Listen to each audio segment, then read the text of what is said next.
13ই August 2004 Nagpur আদালতে একজন ব্যক্তিকে কুপিয়ে খুন করা হলো। কোনো একজন মানুষ নয়, তাকে খুন করেছিল শতাধিক মহিলা।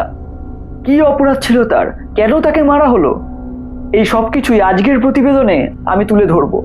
নমস্কার, আমি প্রীতম। শুরু করছি আজকের প্রতিবেদন। নাগপুর জেলা আদালতে ব্যস্ত পরিবেশ। তারিখ 13ই আগস্ট 2004।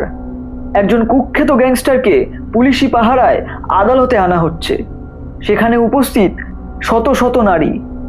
তাদের আঁচলের তলায় রয়েছে লঙ্কার গুঁড়ো এবং ধারালো অস্ত্র, যেমন দা, বটি ইত্যাদি। আইন যখন কোনো অপরাধীকে শাস্তি দিতে ব্যর্থ হয়, তখন সাধারণ মানুষকে আইন নিজের হাতে তুলে নিতে হয়। কিন্তু একে কি অপরাধ বলা চলে, নাকি ন্যায় বিচার? এই ভিডিওর শেষে আপনারা কমেন্টে আপনাদের বক্তব্য জানাতে ভুলবেন না। নাগপুরের কস্তুরবা নগর মানচিত্রের পাতায় এটি হয়তো কেবলমাত্র শুধু একটি বস্তি, কিন্তু 1991 থেকে 2004 সাল পর্যন্ত এই ছোট ভূখণ্ডটি ছিল ভারতের একটি নরক, এবং এই নরকের স্বঘোষিত অধিপতি ছিল ভরত ওরফে আক্কু যাদব। মনস্তাত্ত্বিকরা বলেন, সিরিয়াল কিলার বা গ্যাংস্টারদের ছোটবেলা থেকেই পশু পাখিদের উপর আঘাত করার একটা প্রবণতা থাকে। আক্কুর ক্ষেত্রেও এর ব্যতিক্রম ছিল না। ছোটবেলা থেকেই সে বিড়াল কুকুরদের অকারণে পাথর মারত এবং তাদের কষ্ট পেতে দেখে সে আনন্দ পেত। এর থেকেই বোঝা যাচ্ছিল যে তার মধ্যে সহানুভূতির চরম অভাব ছিল। ছোট বয়সেই সে বড় গ্যাংয়েদের সান্নিধ্যে আসে এবং সস্তার নেশা শুরু করে। নেশার টাকা জোগানোর জন্য সে শুরু করে ছিনতাই। সে লক্ষ্য করে মানুষ তাকে ভয় পাচ্ছে এবং এই ভয় তাকে এক অদ্ভুত ক্ষমতা দেয়। কিশোর বয়সে সে যখন প্রথম অপরাধ করে জেলে যায়, জেল থেকে বেরিয়ে সে সংশোধন হয়নি, বরং জেল ছিল তার কাছে একটা ক্রিমিনাল ইউনিভার্সিটি। সে বিভিন্ন অপরাধীদের সান্নিধ্যে এসে বুঝতে পারে আইন এবং পুলিশের চোখে ধুলো দিয়ে কিভাবে অপরাধ করে যেতে হয়। কিশোর বয়সে এসে সে বুঝতে পারে কস্তুরবা নগরের মতো এলাকায় টিকে থাকতে গেলে নয় হতে হবে শিকার, না হলে হতে হবে শিকারী। সে শিকারী হওয়াটাকেই বেছে নেয়। আক্কু যাদব রাতারাতি গ্যাংস্টার হয়ে ওঠেনি। 90-এর দশকের শুরুতে সে ছিল সাধারণ এক ছিচকে চোর, কিন্তু তার মধ্যে ছিল এক অদ্ভুত নৃশংসতা। সে বুঝতে পেরেছিল মানুষকে যদি চরম ভয় দেখানো যায়, তাহলে একছত্র রাজত্ব করা সম্ভব। প্রথম দিকে আক্কু যাদব শুধুমাত্র তোলাবাজি করত এবং মদ্যপ অবস্থায় মারামারি করত, কিন্তু কস্তুরবা নগরের বাসিন্দারা জানতো তারা ছিল আক্কুর সহজ শিকার। তারা এটা বুঝে গেছিল যে পুলিশের কাছে গিয়ে কোনো লাভ নেই। আক্কু যাদব শুধুমাত্র একজন গ্যাংস্টার ছিল না, সে ছিল একজন সাইকোপ্যাথ। সে মানুষের অসহায়ত্বকে উপভোগ করত। আক্কু যাদবের শক্তির উৎস কেবল তার ধারালো অস্ত্র ছিল না, ছিল পুলিশের নিষ্ক্রিয়তা। এটাও অভিযোগ আছে যে অসাধু পুলিশদের কাছে আক্কু যাদবের তোলাবাজির টাকা চলে যেত। এর কারণেই সে অনায়াসে রাজত্ব করত কস্তুরবা নগরে। আক্কু যাদবের অপরাধের তালিকায় সবথেকে নৃশংস অধ্যায় হলো নারী নির্যাতন। সরকারি রেকর্ড অনুযায়ী তার বিরুদ্ধে 3টি খুনের মামলা আছে, কিন্তু বেসরকারি রেকর্ড অনুযায়ী তার বিরুদ্ধে প্রায় 12টি খুন, প্রায় কয়েকশো নারীর ধর্ষণের অভিযোগ আছে। সে শুধু ধর্ষণ করেই ক্ষান্ত থাকতো না, পরিবারের লোককে বাধ্য করত সেই দৃশ্য দেখতে। বস্তির 12 থেকে 15 বছরের কিশোরীরা ছিল তার প্রাইম টার্গেট। অনেকে তার মেয়েদের অন্য শহরে পাঠিয়ে দিত আক্কুর অত্যাচারের হাত থেকে বাঁচাতে। কেউ যদি তার বিরুদ্ধে প্রতিবাদ করত, তাকে নগ্ন করে সারা বস্তিতে ঘোরানো হতো, কারণ আক্কু জানতো যে আইনের থেকে লোকলজ্জার ভয় অনেক বড়। 2004 সালের শুরুর দিকের একটি ঘটনা। বস্তির এক নববিবাহিতা বধূকে আক্কু তার ডেরায় তুলে নিয়ে যায়। তার স্বামী যখন পুলিশের কাছে অভিযোগ জানাতে যায়, তখন পুলিশ উল্টে মারধর করে তাকে তাড়িয়ে দেয়। 3 দিন পর সেই মেয়ে যখন ফিরে আসে, তখন সে আর আগের মানুষ ছিল না।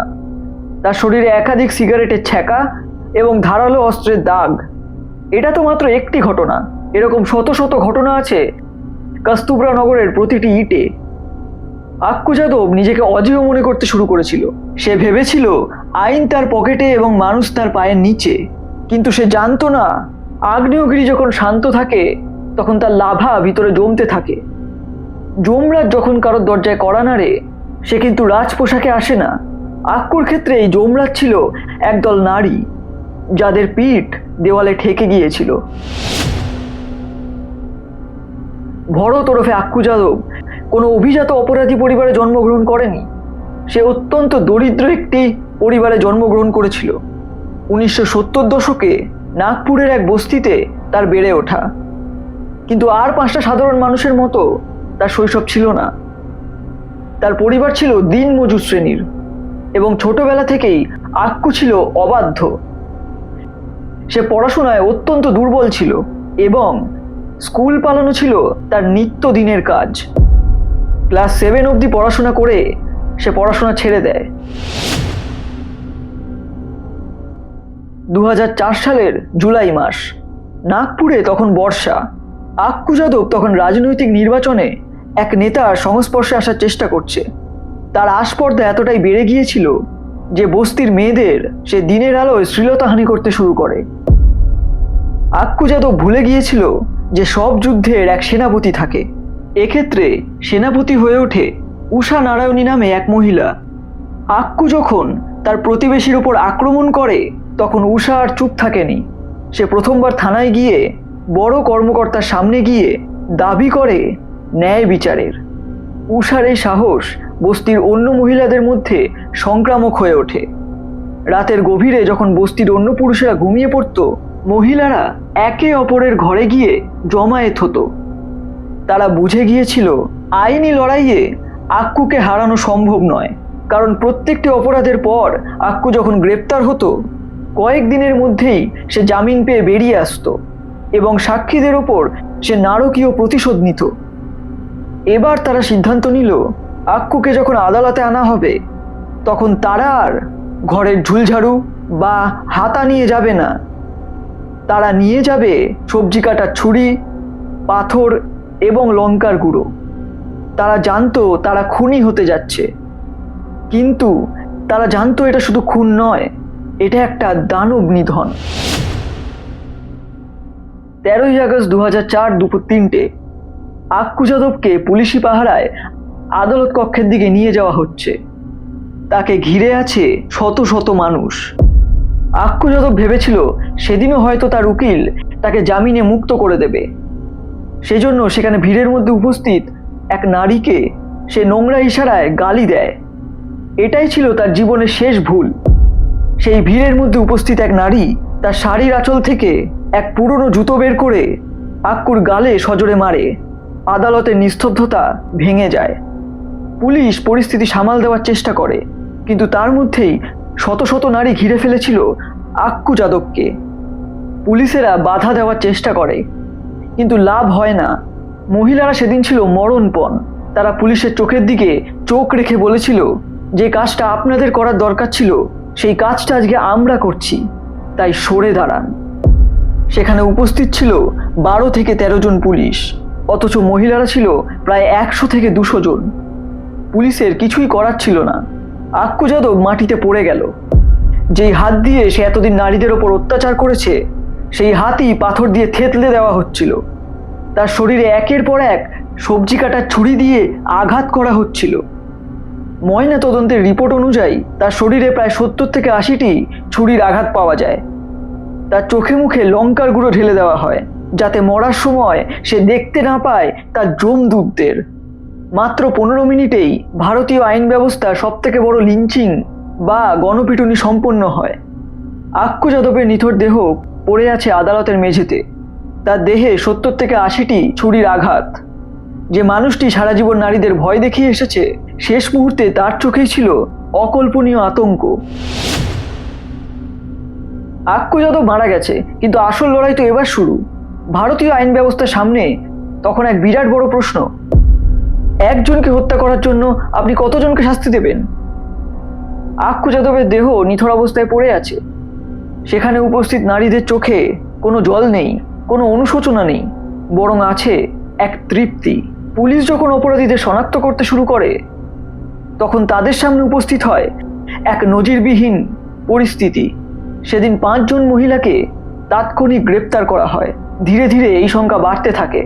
পুলিশ কাস্তুভ্রানগরে যখনই তল্লাশি চালাতে যেত শত শত মহিলা তাদের ঘিরে ধরত। সরকার বুঝে গিয়েছিল এই মামলায় সাধারণ আইনের ধারা প্রয়োগ করা কঠিন, কারণ এটি কোনো পরিকল্পিত হত্যা ছিল না, এটি ছিল কয়েক বছর ধরে জমে থাকা পুঞ্জীভূত ক্ষোভ। মানবাধিকার কর্মীরাও দোটানায় পড়ে যায়। একদিকে তারা নারী নির্যাতনের বিরুদ্ধে, অন্যদিকে কোনো মানুষকে এইভাবে পিটিয়ে মারা হচ্ছে তারা তারও বিরোধী। কিন্তু কাস্তুভ্রানগরের মহিলাদের কাছে এটা ছিল জীবন মরণের লড়াই।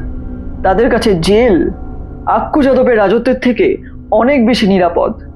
এই মামলাটি দীর্ঘ 8 বছর ধরে চলে। এই মামলায় অভিযুক্ত নারীরা জামিনে মুক্ত থাকলেও তাদের বারবারই জেরা এবং আদালতের চক্কর কাটতে হয়। কিন্তু সবথেকে আশ্চর্যের বিষয় হলো কেউই আক্কু যাদবের পক্ষে কখনো কোনো মুখ খোলেনি, এবং প্রত্যক্ষদর্শীরাও বলে যে সেদিন আদালতে খুব ভিড় ছিল, আমরা কেউ কিছু দেখিনি। 2012 সালে এই মামলার রায় ঘোষণা হয়। নাগপুর আদালত উপযুক্ত প্রমাণ এবং সুনির্দিষ্ট সাক্ষীর অভাবে 21 জন মহিলাকে বেকসুর খালাস করে। আদালতের রায়ে পরোক্ষভাবে পুলিশের ব্যর্থতাকে দায়ী করা হয়। আজও কাস্তুভ্রানগরে আক্কু যাদবের নাম কেউ নেয় না, কিন্তু সেই দিনের ঘটনা তারা এখনো ভোলেনি। সেদিন আইন বিচার করার আগেই জনতা আক্কু যাদবের বিচার করেছিল। কাস্তুভ্রানগরের সেই মহিলারা অপরাধী ছিলেন কিনা তা ইতিহাস বিচার করবে, কিন্তু সেই দিনের পর থেকে অন্তত কাস্তুভ্রানগরের মেয়েরা শান্তিতে নিঃশ্বাস নিতে শিখেছে। আজকের প্রতিবেদন এইটুকুই ছিল। বছরের শেষে আমার এই প্রতিবেদনটা যদি ভালো লেগে থাকে তাহলে একটা সাবস্ক্রাইব করে দেবেন। এবং আপনাদের কি রায়?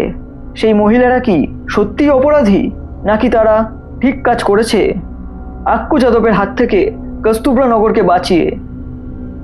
আপনারা কমেন্টে মতামত জানাতে ভুলবেন না। যদি ভালো লেগে থাকে ভিডিওটা অবশ্যই একটা লাইক করে দেবেন এবং সাবস্ক্রাইব করার পর নোটিফিকেশনে ক্লিক করতে ভুলবেন না, তাহলে আমাদের সমস্ত ভিডিওর নোটিফিকেশন আপনার কাছে পৌঁছে যাবে। এইরকমই সব দারুণ দারুণ ক্রাইম স্টোরি নিয়ে পরবর্তী বছরে আমি ফিরে আসব, তাই জন্যে সাবস্ক্রাইব করবেন। নমস্কার।